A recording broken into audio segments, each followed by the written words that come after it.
Andrew McCART, IFL TV in association with MTK Global. I'm here in Belfast at the Ulster Hall. With me I've got Sean McCOMB. Sean, just a quick drink of my beer there. Your sixth fight and you fought somebody like Troy James. Another tough 6 rounds. How do you assess your performance? How well you did?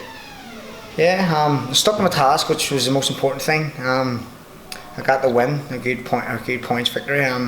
Very tough, tricky opponent. I mean, he looks very standard and watching him, but I mean, he was setting traps, going down low, moving the head a lot for me to commit, and he was coming back with a counter, swinging right hand, which I had to be aware of at all times. So, all in all, it was a brilliant performance for me. I'm very happy with myself. Sure, Danny's happy with me because I stuck to the task, out the box, go out and showcase your skill for 6 rounds, and that's what I've done. You think tonight showed the difference between a 6-0 fight and a professional fight that's had 30 fights? Because that was his 30th fight, and you're only having your 6 fights. So was that maybe the difference now? He was showing a little bit more experience in how to set traps and whatnot?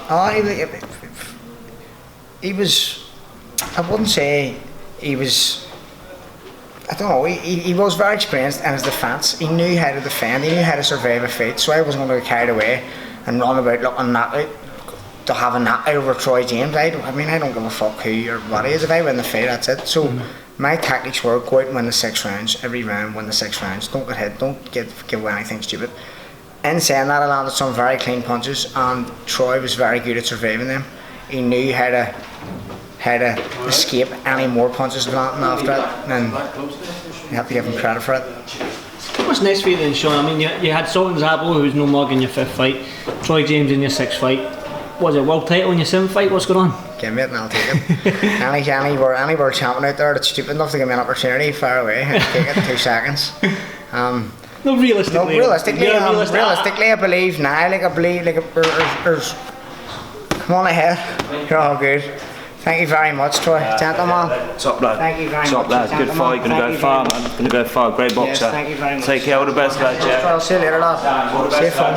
Cheers, Yes. That just goes to show you the professionalism of Troy James, doesn't it? That's a true gentleman, and fair play to me. He took the fight in short notice. He's obviously a very conditioned fighter. He must stay in the gym at all times, and cheers, lad. He must stay in the gym at all times for calls like that. I mean, he was on the flight and took the fight in such short notice. Fair play to him. Have to thank him and his team for it, or I wouldn't have had a fight tonight. So, again, top lad. Good stuff. Well, let's talk more about the fight. And Troy James, he's not the biggest super lightweight. And when I was watching the fight, you were punching down. I think I spoke to before the fight. It's hard to punch down on somebody. You can't generate any power. Did you feel that in the fight? Yeah, it's stupid as well, punching down, because you're almost punching the top of people's heads. And I mean, who wants to be punching the top of people's heads? Like punching the wall. It's not good for your knuckles. Trying to pick angles and again, punching down, you're leaving yourself wide open for a swinging right hand or a swinging left hand. So you have to be very careful and switched on for the counter that he's going to come back with. He was looking for a counter right hand, so the left hand was always up, trying to commit. So I was trying to touch for him to commit and then counter him. Which was a bit tricky, but I adapted to it well, and I done the 6 rounds very well. Well, again, loads of people sing your praises. Danny Vaughan, for one, who's your coach, sings your praises. Says you're probably one of the best fighters. No, in fact, his words are, you're the best fighter he's trained. Okay, Carl Frampton sings your praises all the time as well. So, with these types of boxing men that know boxing inside out, that say you're this and you're that, does that add pressure to you when you go into that ring? There is no pressure. I mean, they're just saying what they see. You know what I mean? What is like pressure? I'm a good boxer. I've been boxing from when I was 8 years of age. I always try and work on stuff I'm not good at. So if I'm good at boxing, I'm going to learn how to fight. I'll try different angles. I'll throw every punch in the book. Sparring, if I get hit repeatedly, throwing them punches and committing them punches, I'll learn suddenly not to get hit by them punches. So I'll defend against them, and I'll just keep developing along the way. They're only like the likes of Carl. It's brilliant, but I mean, there's no pressure. It's the same thing every time. I just have to focus on what I have to do, and that's it. So what's the ambition for you then? Not so much in your whole boxing career, but 2019 as a whole. What's the ambition at the end of this year? Well, we're looking at maybe another 6 fights. I'm looking at maybe another 4 or 5 by the end of the year. Titles? Title, I pushed love to push towards a European title. I know Sam Maxwell has that at the minute, but I would love to see. That's the WBO European. Would you go for the EBU, the blue one? I will, whatever's there at the time, whenever the time's right. Again, I would love to see Sam defend it again, push on for an intercontinental and then a world title. He's more than capable of doing that. And if he does, I would like to fight a stablemate, unless it was absolutely no choice and it was top. It has to be for a world title. WBC world title. That's it. That's it. It's the only way I would accept it.